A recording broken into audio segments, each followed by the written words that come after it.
आपल्यालाच आणि साताऱ्याला जाताना एसटीच्या खिडकीतून थुकला. त्या बुलटवाल्या माणसानं धो धो धुतला. तवा कुठं गेली ती आई आपल्याला आणि म्हणे पुरीच्या तिनं लाज जपावी.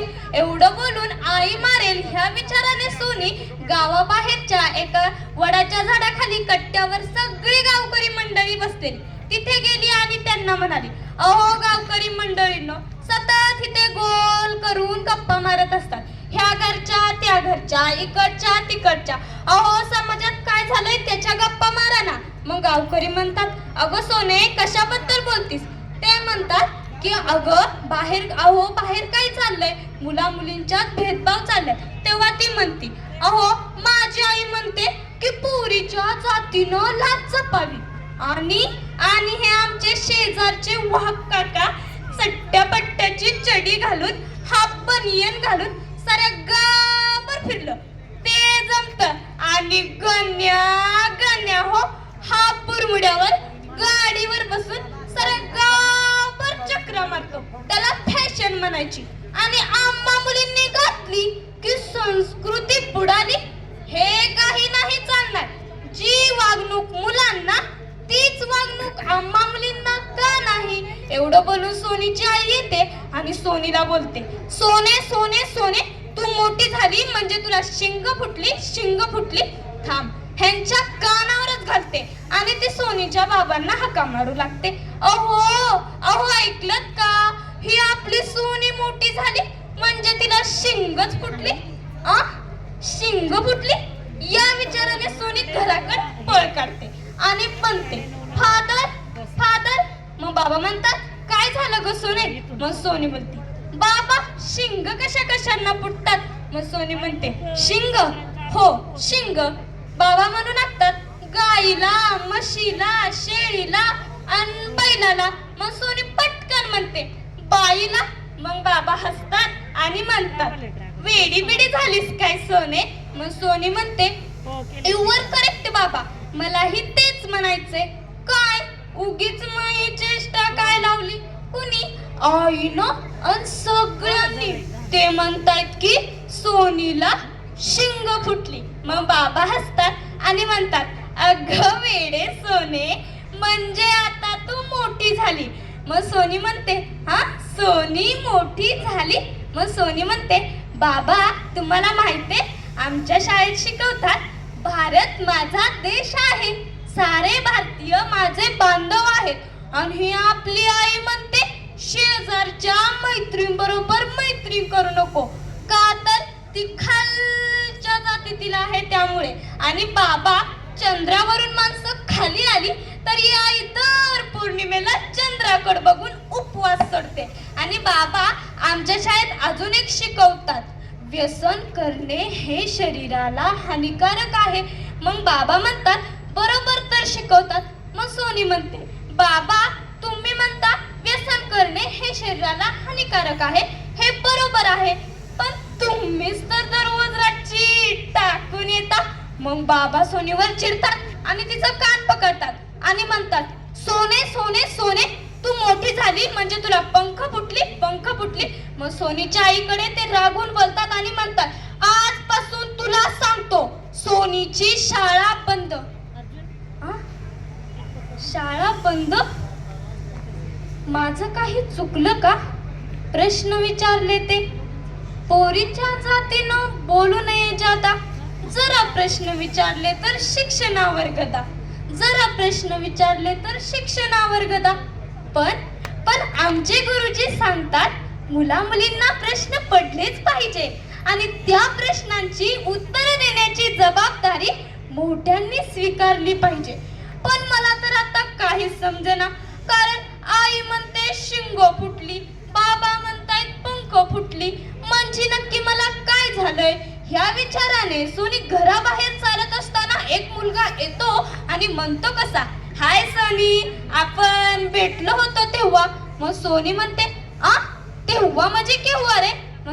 तो मग सोनीचा हात पकडतो आणि बोलतो, सोनी चल आपण प्रेम करू, लग्न करू, मी पावभाजीचा गाडा लावीन. मग सोनी म्हणते, अरे पण आता सध्या तू कितवीत आहेस? मग तो म्हणतो मी 12वीत आहे, माझ्याकडे बाईक पण आहे, चल बस आपण फिरायला जाऊ. मग सोनी म्हणते अरे पण पेट्रोलचा खर्च बाबा, कॉलेजचा खर्च बाबा, शाळेचा खर्च बाबा, खाण्याचा खर्च बाबा, कपड्याचा खर्च बाबा. मग सोनी त्याला म्हणते अरे मग तू माझ्या बरोबर प्रेम करतोस हे सांगितलं का तुझ्या बाबांना? मग तो मुलगा म्हणतो तरी कसा असलं कधी सांगायचं नसतं. मग तो म्हणतो मग काय करायचं असतं? तर मग तो मुलगा म्हणतो अगं ते तर हळुवारपणे स्वीकारायचं असतं. मग सोनी त्याला म्हणते अरे अरे जी सांगायची लाज वाटते ना, लाज, ती गोष्ट करायची कशाला? मग तो मुलगा म्हणतो प्रेमासाठी ग, प्रेमासाठी. मग सोनी म्हणती अरे वेड्या, ह्याला प्रेम नाही म्हणत, मग काय म्हणतात? ह्याला लपडं म्हणतात, लपडं. यातच दोघांच्यात संवाद सुरू होतो.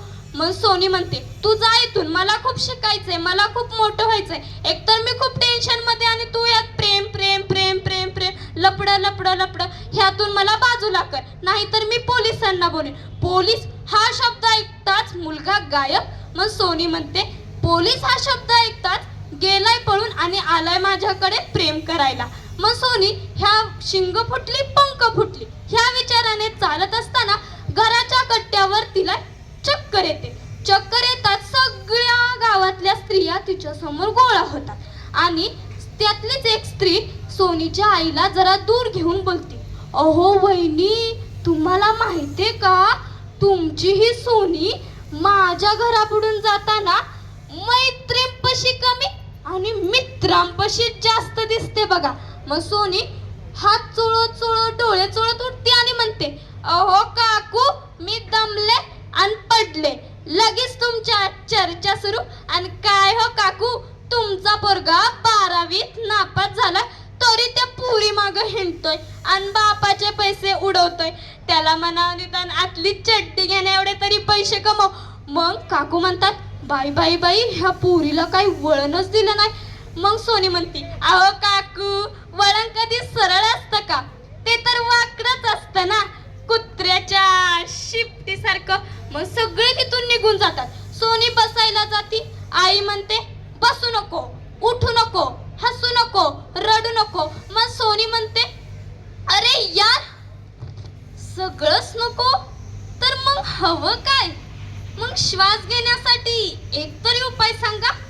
हा, शाळा नाही सुटली, पाटी नाही फुटली, नव्या नव्या बहराची लाटलीच फुटली, या साऱ्यांची बेरीज सोनीला शिंग पंख फुटली. गोटटांबली हिला व्यसन घातली, गोटटांबली हिला व्यसन घातली, ही आई म्हणे सोने तुला शिंग फुटली, हे बाबा म्हणे सोने तुला पंख फुटली.